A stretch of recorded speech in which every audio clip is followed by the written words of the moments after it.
kita sampai kepada firman Tuhan. Beberapa minggu ini kita berbicara tentang kasih Tuhan. Kasih Tuhan yang sudah dicurahkan ke dalam hati kita, saudaraku. Saudara, kita melihat kalau kita mengasihi, saudaraku, kita juga mengampuni. Sebab kasih itu mengampuni.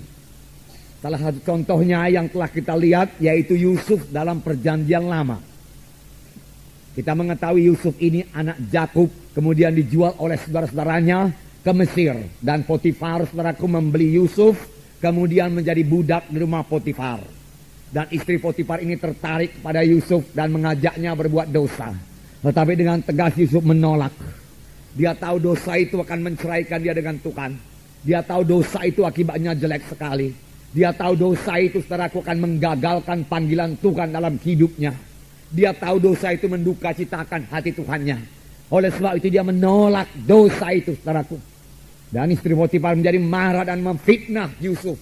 Akibatnya Yusuf dimasukkan dalam penjara. Bukan sebentar, tetapi walaupun demikian Yusuf tidak mendendam. Yusuf, saudaraku, tidak marah, tidak menyimpan kepahitan, saudaraku. Tidak bermaksud untuk membalas dendam. Tidak bermaksud untuk membunuh kapan nanti dia keluar dari penjara. Tidak, saudaraku. Tetapi Yusuf, saudaraku, mengasihi, saudaraku. Yusuf, saudaraku, mengampuni dosa istri Potifar ini. Dosa Potifar, saudaraku. Dia tidak mau menyimpan kepahitan dalam hatinya, saudaraku. Dia tidak mau palak. Dia tidak mau mendendam. Dengan kata lain, dia berjalan dalam roh. Ataupun berjalan dalam kasih. Yang tidak membalas kejahatan dengan kejahatan. Tidak membalas caci maki dengan caci maki. Tetapi dia mengalahkan kejahatan dengan kebaikan. Inilah hidup anak-anak Tuhan. Inilah dia anak-anak Tuhan, anak-anak terang. Yang berjalan dalam roh Tuhan. Yang berjalan dalam kasih, saudaraku. Saudara barangkali berkata, saya tidak sanggup berbuat demikian. Saya pun tidak sanggup, saudaraku. Dengan kekuatan saya sendiri, saudaraku. Tetapi syukurlah Tuhan sudah mencurahkan kasih-Nya dalam hati saya. Tuhan juga sudah mencurahkan kasih Tuhan dalam hati saudara. Itu terjadi pada waktu kita lahir baru. Tuhan bukan hanya memberikan keampunan dosa kepada kita. Bukan hanya memberikan kuasa dalam nama Yesus, itu memang menjadi milik kita. Tetapi Tuhan juga memberikan kasih-Nya dalam hati kita, saudaraku. Dan dengan kasih Tuhan ini kita sanggup. Dengan kasih kita sendiri kita tidak sanggup. Banyak tuntutan Tuhan kepada anak-anaknya.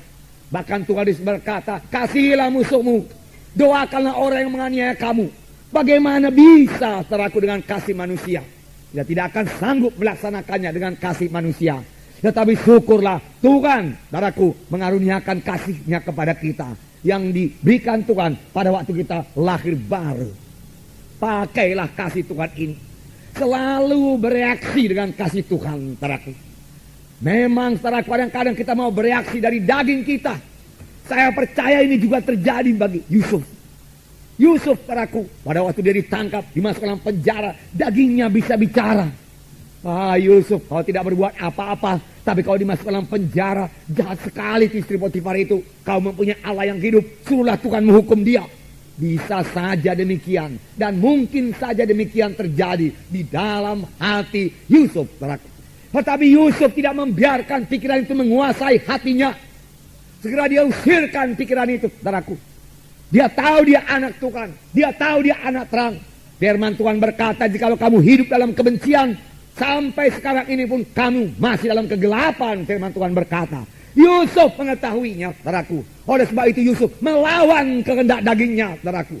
Dia tidak mau tenggelam dalam kemarahannya. Tidak, saudaraku. Tapi mengalahkan kemarahannya dengan kebaikan daripada Tuhan, saudaraku. Dengan kasih daripada Tuhan. Dia mulai memikirkan yang baik, memikirkan yang indah, memikirkan yang mulia, saudaraku. Saudaraku, dan dia percaya Tuhan akan menolong dia. Memang benar, di penjara itu pun Tuhan datang kepada Yusuf dan Tuhan menolong Yusuf, saudaraku. Tuhan menyertai Yusuf sehingga dia boleh kerelaan hati, keluasan hati dari penghulu penjara itu. Sehingga Yusuf beroleh kebebasan dalam penjara itu, mengatur semua tawanan-tawanan yang lain, dan semua diserahkan kepada Yusuf, saudaraku.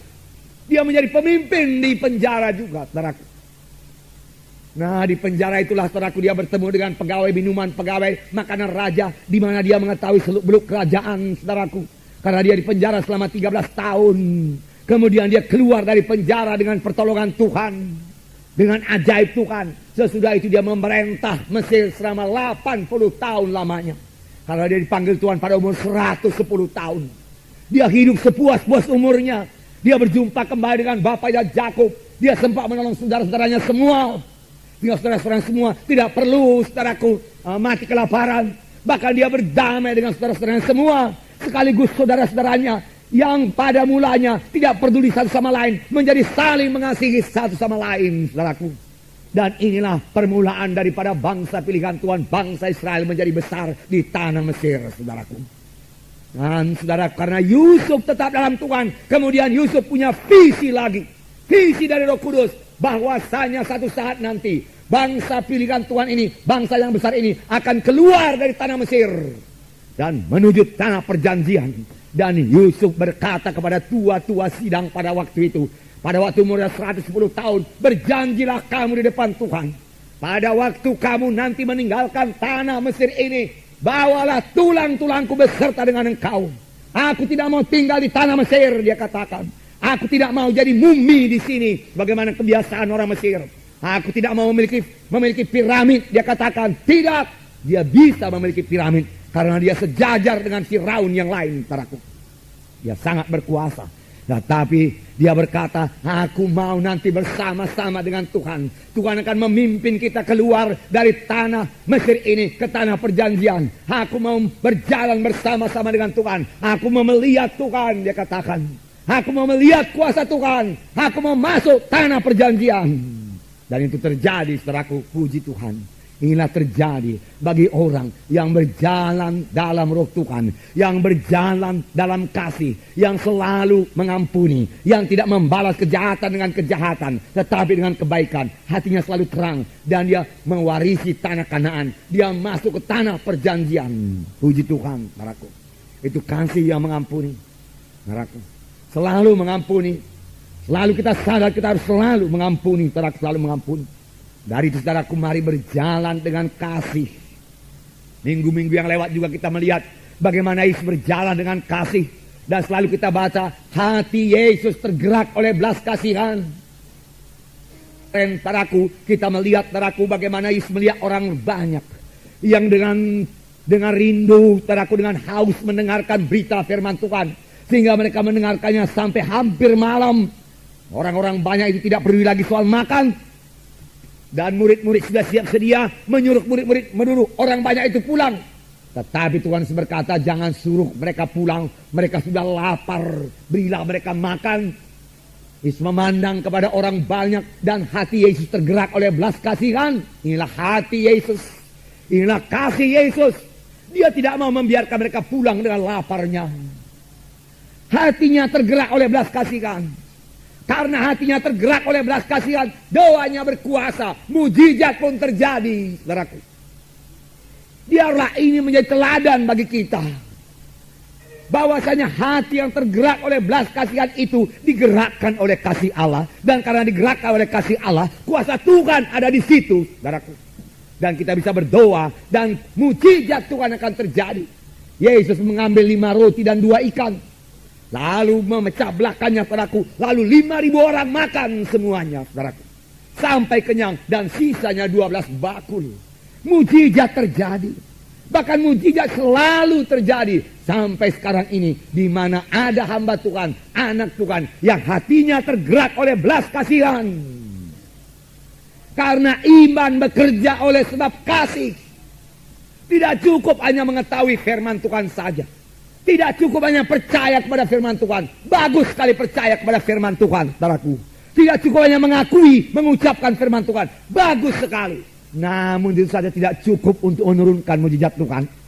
Ada anak-anak Tuhan yang sudah percaya kepada firman Tuhan. Mengakui firman Tuhan. Saudaraku, mengucapkan firman Tuhan. Lalu dia berharap, saudaraku, akan turun mujizat Tuhan yang luar biasa. Tetapi berkat mujizat belum turun juga. Mari kita cek di mana yang kurang. Biasanya yang kurang yaitu kasih. Sebab iman bekerja oleh sebab kasih. Di mana ada kasih, di situ ada terang, di situ ada iman, di situ ada kuasa, ada berkat, ada kemenangan. Haleluya saudara.